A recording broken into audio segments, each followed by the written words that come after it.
What's good, everybody? What's going on, man? It's Stephen Qualls II, aka Mr. Qualified. It's your boy, and we're back for another episode of Qualified TV.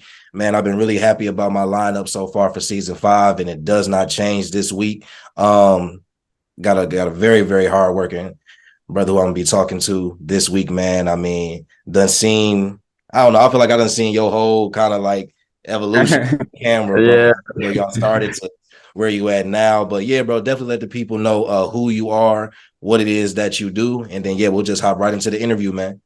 yeah, no problem. Yeah, my name is Cal Lawanson. Cal Lawanson. I am a filmmaker, director, and I just love creating. That's really it. I love telling stories. I love the power that stories have, the emotions that it evokes in people, and I just want to be a part of that, be able to create those same things. So yeah, that's where I'm at. That's what I'm doing.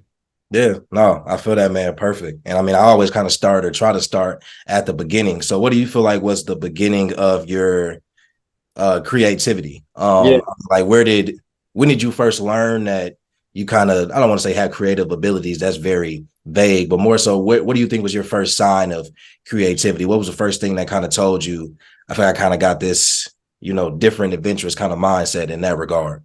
Yeah.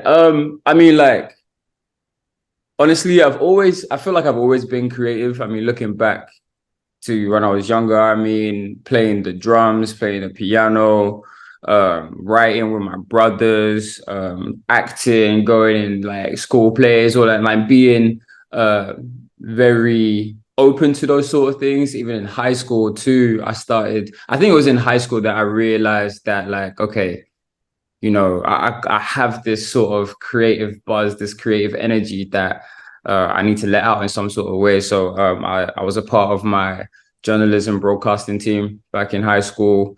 And yeah, I was like one of the anchors, and I was also one of the video creators there. And I'll just make like funny videos with some of my classmates. And yeah, like from there, that was when my teacher really just gave us like a real just gave us an opportunity to, like, hey, as long as it's appropriate, make whatever you want.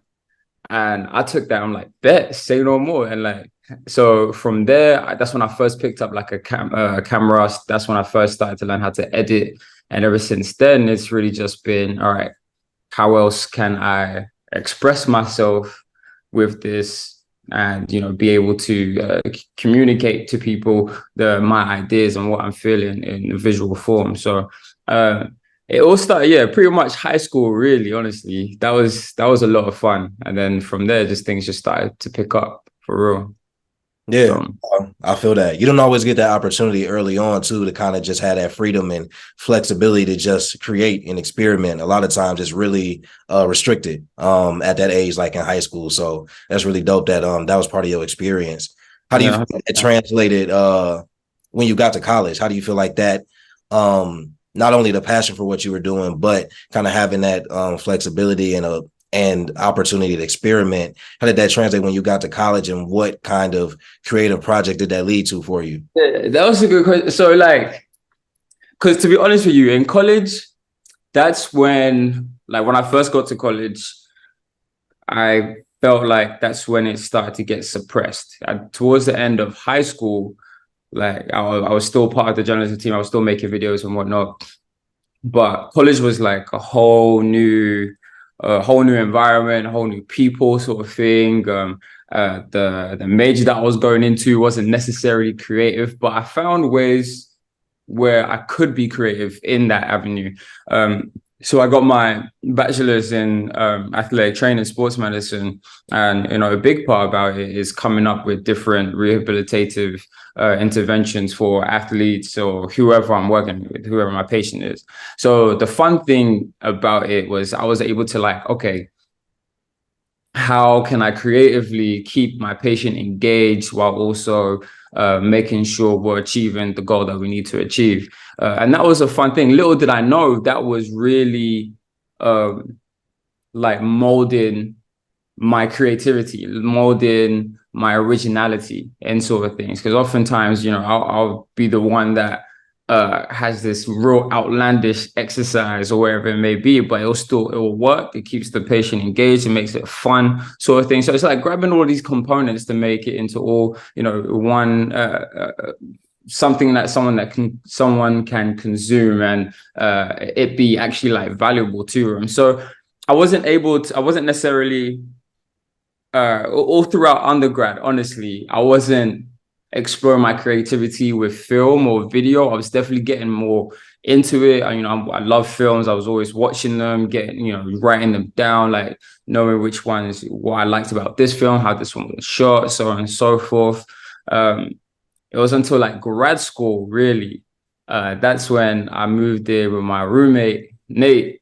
And yeah, that's when like that's when everything that I learned through undergrad, all my experiences, that's when it really started to come together. That's when I had like the time and the freedom and the opportunity to grab a camera and start like creating something that I've always wanted to create. Because Nate, he was on the same type of time as well too. He had a YouTube channel as well before that was blowing up, and I seen it. I peeped it, and we all know like Nate is a hilarious guy, very funny and like very open and confident and stuff like that. And he was doing like what he was doing. I feel like, all right, this dude's gonna be he's gonna be a great character, a great friend, great person to like that I can collab with to do all these sort of things. He's because if I come up to him and give him an idea, he'd be like, oh yeah, for sure, let's do it, sort of thing. So it was really cool. So from there, then I really like, okay, I had some extra time on my hand, extra money. Then I bought my first camera, wrote a couple scripts, just went out, and I just started like, you know what, I'm just gonna create. I'm just gonna go out and make something that allows me to express myself. And yeah, that's really how it started. It started going up from there. I really just started putting one foot in front of the other, really started to figure out, all the tips and tricks of the trade and how to navigate through what this industry could be like, what it is, and so on and so forth, sort of thing. So yeah, it's funny you asked that, because like throughout undergrad, it was dead. But I was definitely more creative in other aspects, but not what I'm focusing on right now. But it all combined to make me into the creator that I am now, sort of thing. No, I definitely feel that. And that really is interesting. So with the athletic training aspect, is that something that you had a passion for but didn't love, or do you still love it? Is that something that you still could see yourself doing, or was that more so just that was the path that was meant for you in undergrad, but it's probably not something you're gonna return to? Yeah. So like I got my undergrad in athletic training. I'll tell you this, like I initially, it was my goal. It was my dream. I love soccer, Chelsea FC. That's my team, and I love sports, been playing sports, and I wanted to find a career where, all right, I'll be involved in sports and also be part of a team, sort of thing like that. And like in the medical field, I knew I was very good with science. I was, all the medical stuff, human anatomy, still blows my mind to this day. Like it's stuff that I was interested in, and stuff that I really wanted to learn about. But I never really told myself that, oh yeah, you're gonna be doing this for the rest of your life. Like this is gonna be a goal. Like this is gonna be what your life looks like uh, for whatever time. Honestly, like from the household I came from to, it's like, oh yeah, get a good degree. You got to be a doctor. You got to be this. You got to do some sort of thing like that. So that's when I went and got my doctorate in physical therapy, because athletic training definitely wasn't what I thought it was going to be, in terms of like making your way up to where I wanted to get to. Then I went the physical therapy route and found out the same thing as well too. I always tell people this whenever they see my stuff, my work, and they see that I'm a doctor of physical therapy. They always ask me the exact same question, like, do you see yourself doing this forever? Like, is it something? I always tell them this, that what I'm doing is what I know how to do. PT, I can do it. That's nothing to me. But the sense of fulfillment I get with holding a camera and seeing my visions, my ideas come to life, nothing beats that. And it's not necessarily that I'm chasing a high every single time. I get high every time I create something. That's amazing. And it feels so cool to the fact that if I can get one person that says, Cal, this is dope. This is amazing. This is crazy. You know, I'm fulfilled. I'm good. But then what I'm doing now during the day is, again, I can do it, but it's just no, it's very, it doesn't excite me the way I feel like I should be excited in this one life that I get to live, sort of thing, you know. And yeah, but I'm not upset that I took that path, again, because I feel like everything led me to where I am right now. All of the lessons that I've learned from being a doctor, currently still one as well, like working. These are all like lessons that are very transferable to the director's chair, to the working in the filmmaking industry, being able to communicate and talk to people and convey your ideas in a way that they understand them. It's the same thing that I do during the day. So everything is always, it's all like work together for good to push me to where I'm at right now. But yeah, I think filmmaking, directing, that's where I see myself sitting at for a long time. No, absolutely, man. And that is because you end up kind of answering it, but when you said you went to grad school, I'm like, okay, I knew he went back to school, but I Yeah. also remember seeing your pictures. I'm like, wait a minute, he got a doctorate. Yeah. Man, that's and talk about that and go in depth as much as you want to and however comfortable you are. But do you feel like you received any type of, I don't know if backlash is the correct word, but did you receive any type of pushback, like when you went and got the degree, but that's still not necessarily your passion? And do you feel like if you ever stop doing that, that may serve as a disappointment to some people, whether that be family or whatever the case may be? And does that ever play a role in how you balance how long you want to do it, even though you know that your passion and the fulfillment you get from film and what you do with a camera is what you ultimately want to end up doing, you know, for the rest of your life? Yeah. I would say that my family now, my brothers and my mom, they are very supportive of what I'm doing. Um, I think honestly, my brothers especially, they knew that this like physical therapy, being a doctor was not going to be something I did forever. They just knew that I had something else in me to explore and get into. Um, Backlash per se, honestly, I could care less if I do get any. I just is what I want to do in my life, how I see what I feel like.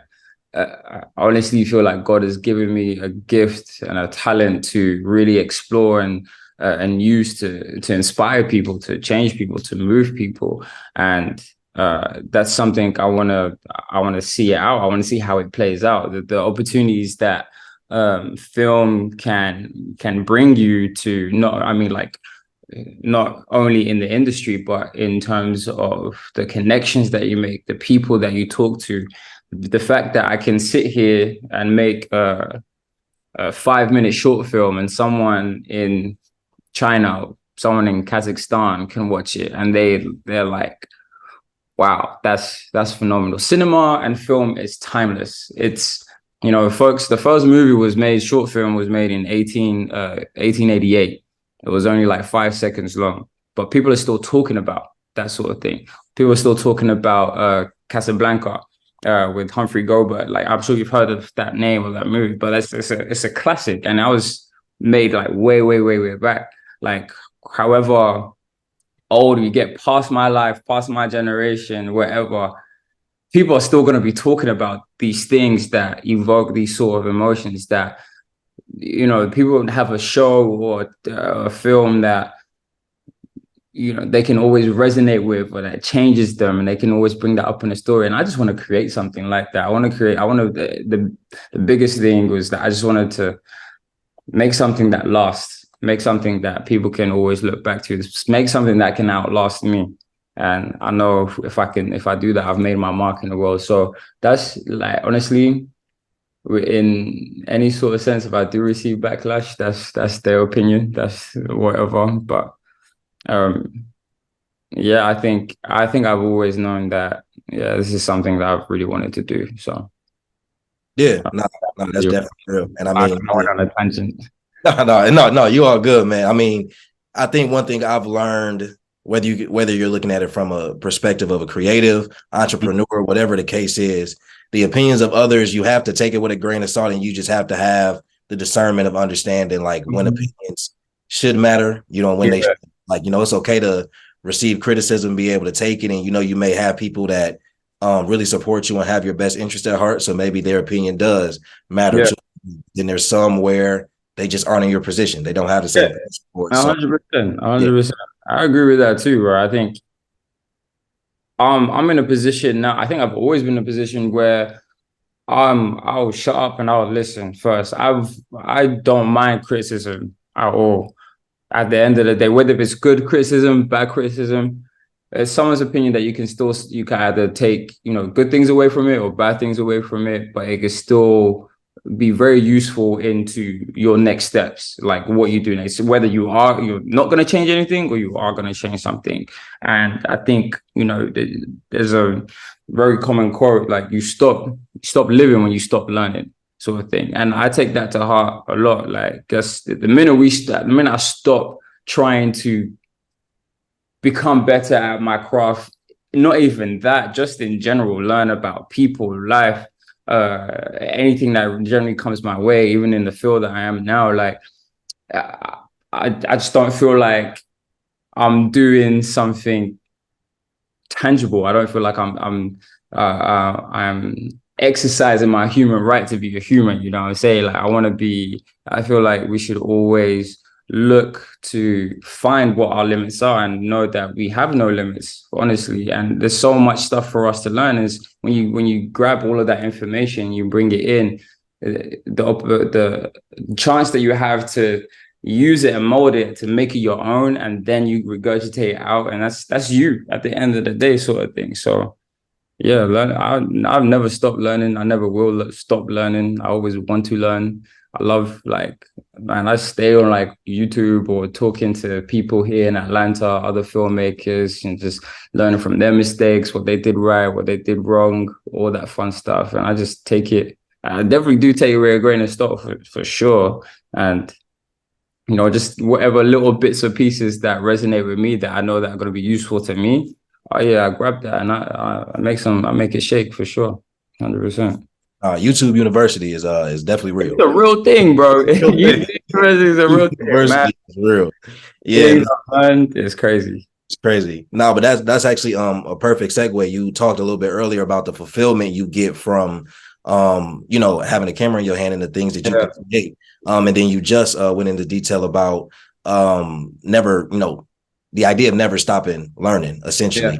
What has your journey like with the camera been like? Like, just kind of take us through some of like the major moments for you where it's like, okay, I'm starting with this new thing that's challenging and maybe a little daunting, but I had this idea what I want to do, whether it's learning the camera, whether it was learning new skills about filmmaking, whether it was just you developing your eye. How has that journey with the camera been to the point where you are now? Because I yeah. think one thing that people may get from the interview already is just not only the passion, but the confidence you speak with Mhm. to your work and what you want to produce. So from where you started, how did you kind of get to where you are now, do you feel like? That's funny. It's first thing I had to do was like get out of my own head about things. You mentioned being confident, and that is something that I've practiced, and it's something that I'm still practicing as well too, because it's a scary world out there, especially with social media the way it is now.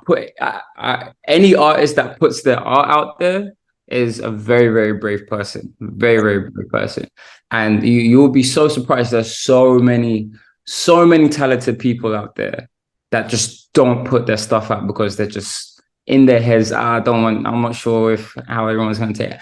So that was the first thing. I had to really get out of my head, and be confident in how I, in my work, and confident in the stories that I wanted to tell, confident in how I feel, how I want to express myself, and using this medium to express myself. So once I did that, that was cool. The next thing was learning how to work that damn camera.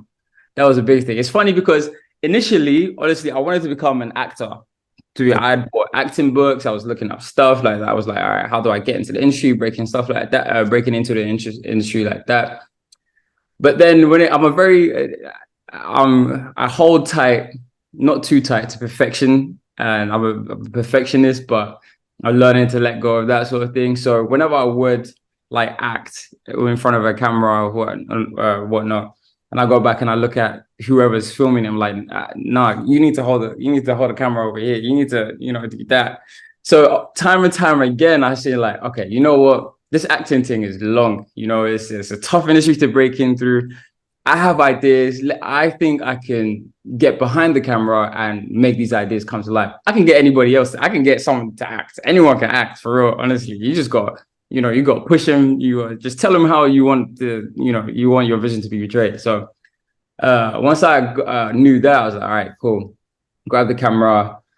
YouTube University again, just like stayed on it, like learning about ISO or aperture, your shutter speed, all the different gears, the lenses, the angles, rule of thirds, how to do that, all that fun stuff. And it's just practice. It's really just practice, getting out there. I really just wanted to, in college, in high school, being from London, being from London and coming to America.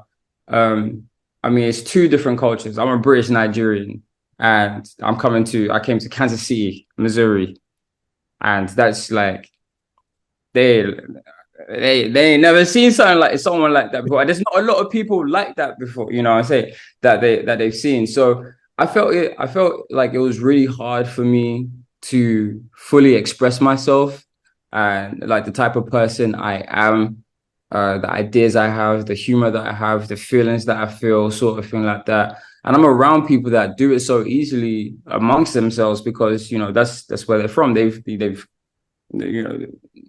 grown up in that area. They know Sally and Sue from next door, and they're the same city and all that fun stuff. So they know all the idiosyncrasies of communication and how to like convey the ideas. But I didn't know. I'm learning. I'm adapting. So I'd always like fallen into film and like creating these stories in my head to express myself. So getting comfortable with this medium, using it to express myself too, that was another step as well. Like it's really all me. Like any of the work that you see is an emotion that I felt, and it's an emotion that I want somebody else to feel. Moving on, so Nate and I, we started off with our little like roommate series thing, and that was just like us just like goofing around. I'll write the script maybe like 2-3 days before, like we'll pick a day and then we'll just like, all right, bet we're gonna film this thing all day, something like that. I'll be filming like little skits just because I wanted to film something, just wanted to use the camera, just make something that's timeless, just make something that like my kids can go back and watch and say like, oh yeah, that's my dad, that's cool, and he did that sort of thing.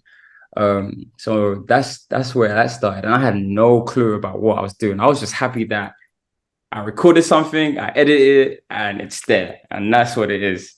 And I'm looking at other people's stuff like, how do I get it to look like that? How do I do this? And as just research. You just start picking one thing on top of the other, then you solve one problem. Okay, cool. That problem solved. I still need to solve this one.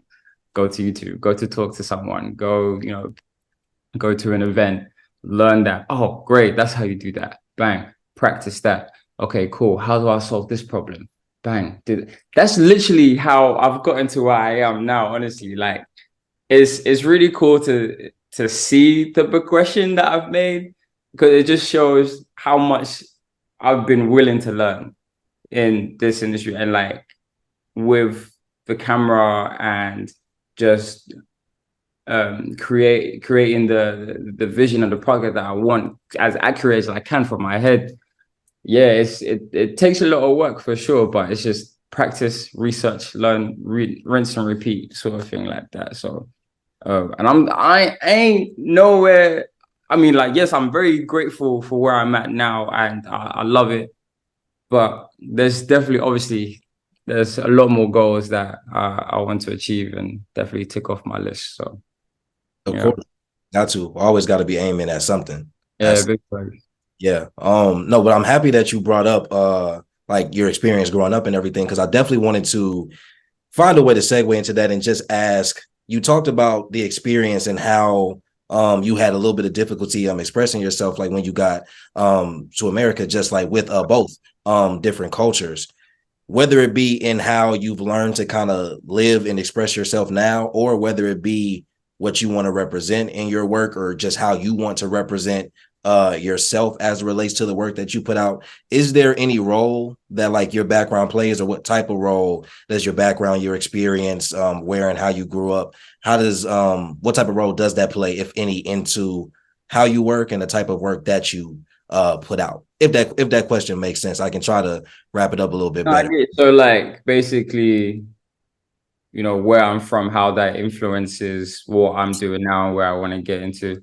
Uh, Influence usually could have been the word I came up with to sum it's up all of right, that. right. Couldn't find it, but yes, the So, influence.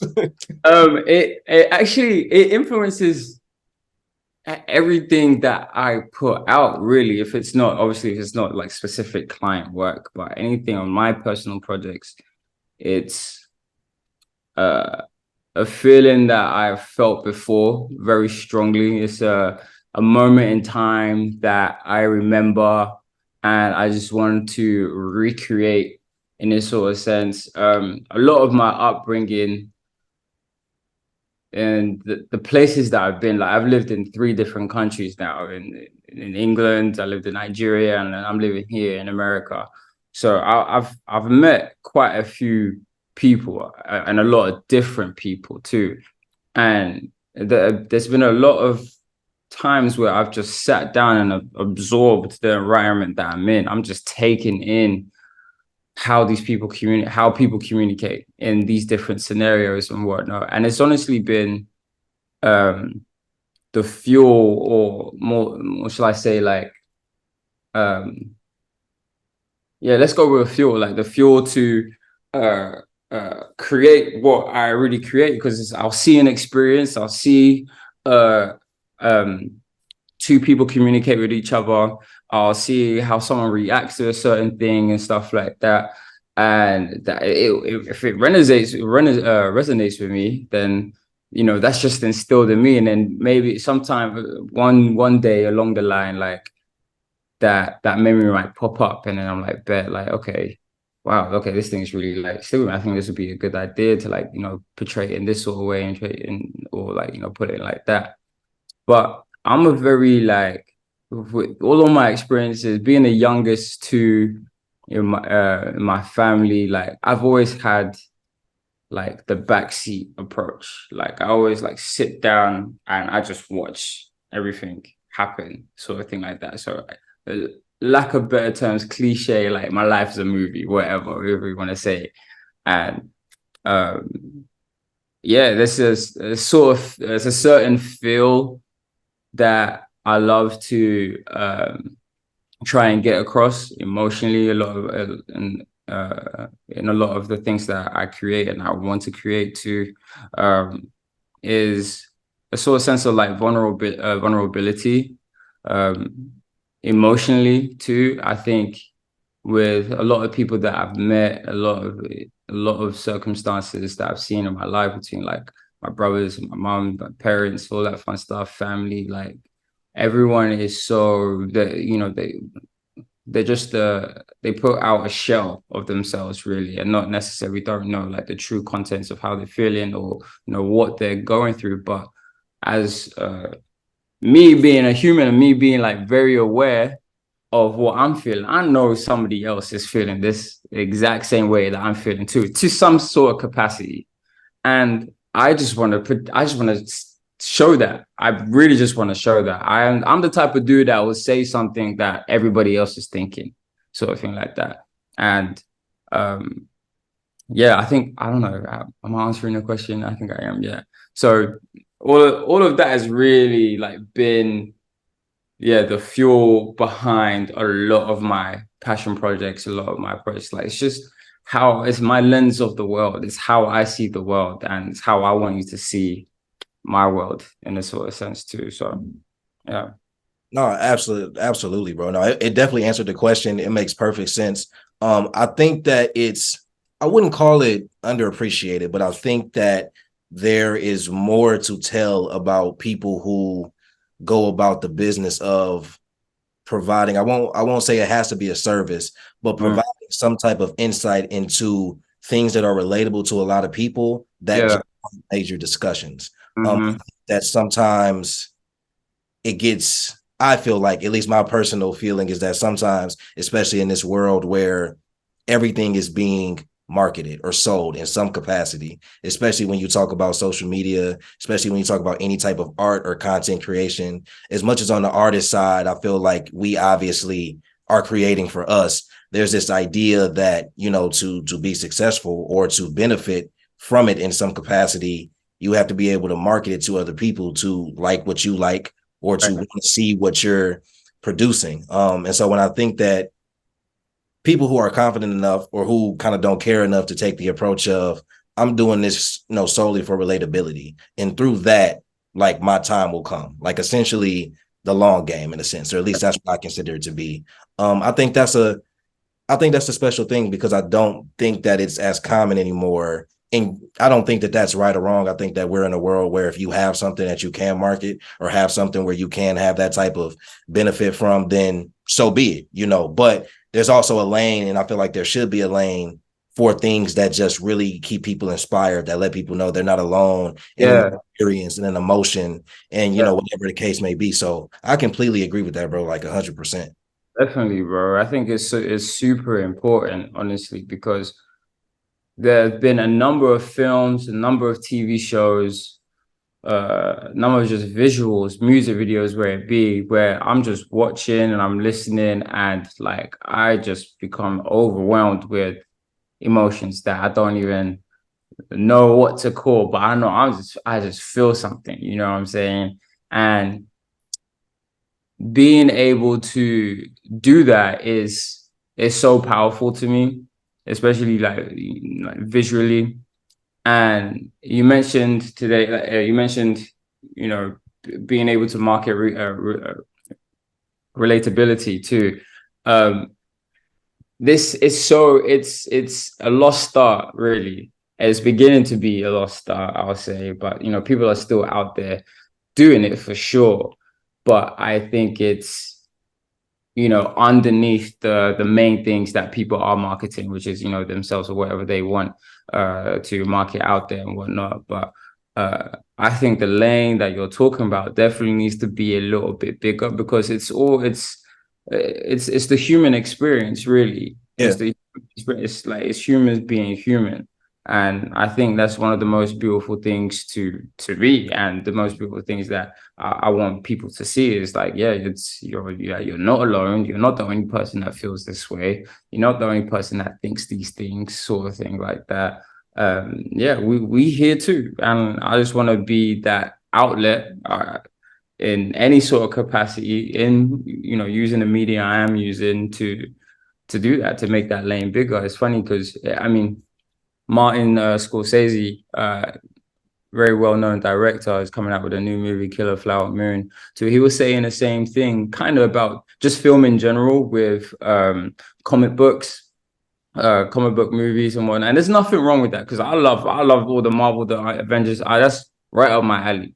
But what he was saying is that now it's typically film is so reliant on changing, using these comic book stories that have been written to make films. Like, a lot of the films that are coming out now aren't, I won't say aren't original, because they are original in some sense, but they are coming from already made like products, not necessarily like a fresh story that we never heard of them, never knew, or anything like that.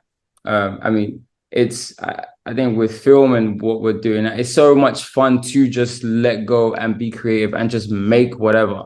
and put it out there. Not necessarily make whatever, but whatever you're feeling, whatever you want to make, and just put it out there. And you'll be so surprised how many people can like, oh, wow, that's cool. I like this. This is something I've seen or I've felt before in my life or something like that. I think once you get that, is up from there. And I think, yeah, I think it's just really important for people to feel things. The emotions are there for a reason, you know? So it's like they're there to be felt. So why not, why not feel them?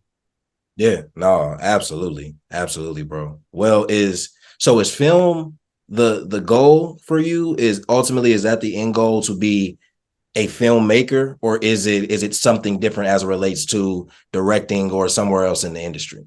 Definitely filmmaking is being a director, directing, making films, creative direction.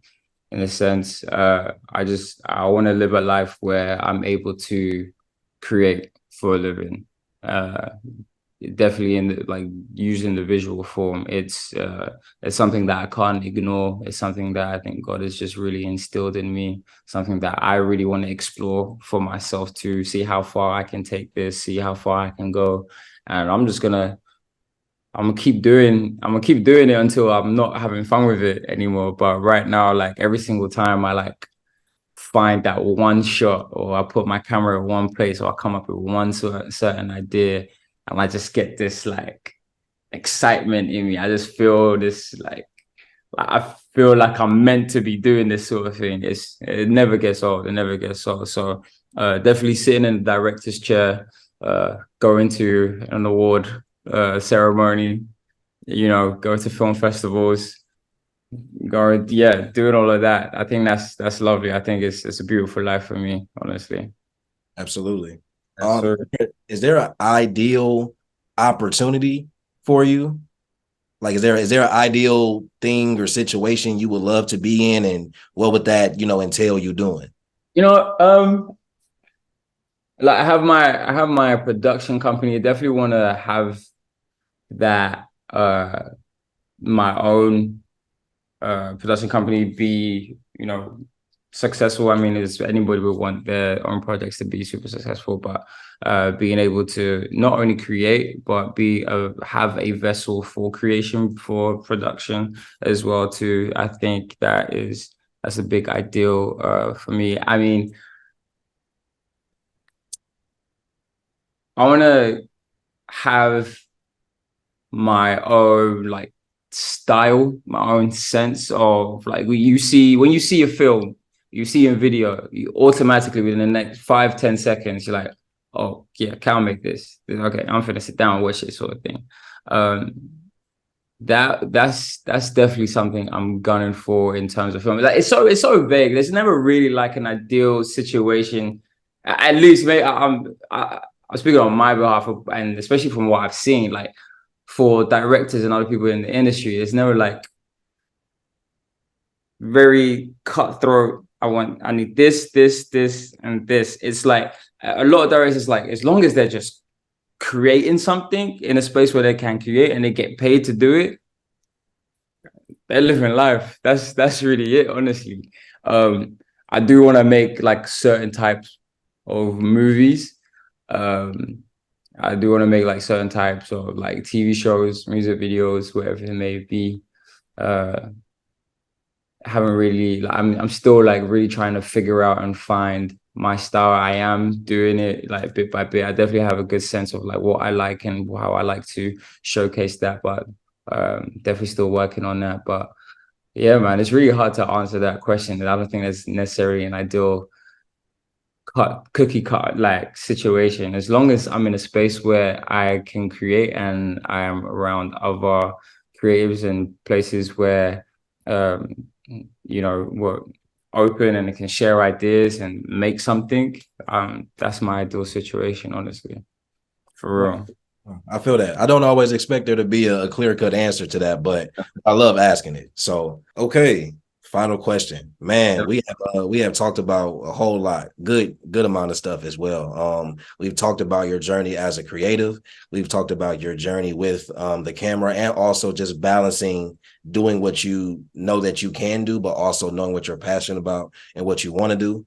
So in all the facets that we talked about, man, whether it be as a doctor of physical therapy, whether it be as a filmmaker, as a director, through all the trials and tribulations that you've discussed going through, and continuing just to climb the ladder, what would you say makes you qualified?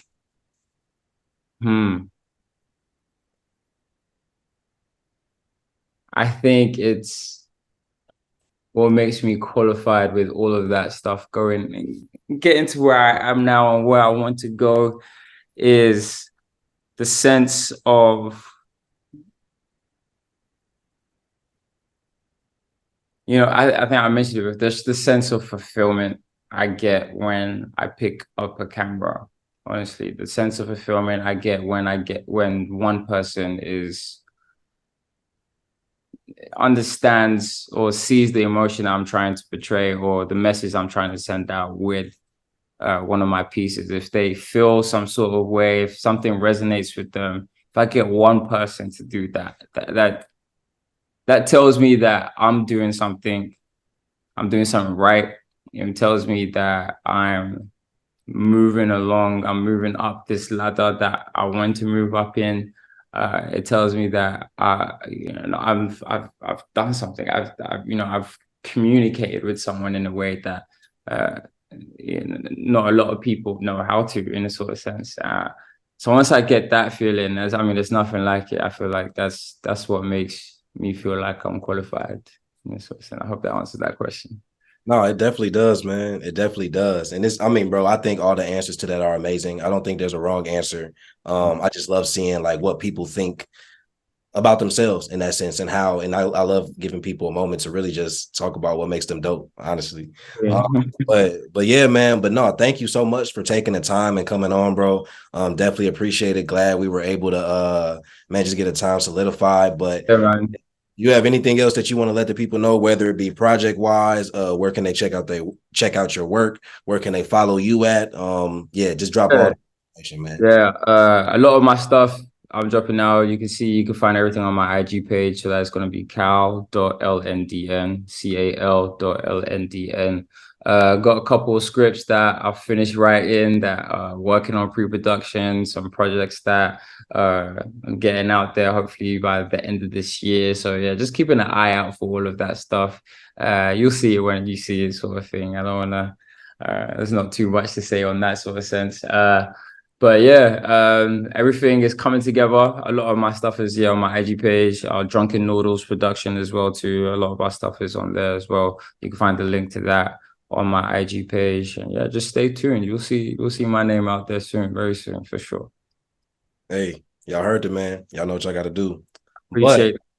of course, man, no, always. So glad I was able to get you on, man. And yeah, I'm just happy that, season seems to be going well, bro. Just glad you was the next guest in a line of many, hopefully for the season, bro. But man, if y'all, I don't know, y'all should be leaving with something every interview. I don't know what to tell y'all. But if y'all haven't, yeah, that's y'all problem. But until next week and until next episode, I'll catch y'all next time. Kyle, thank you again, bro.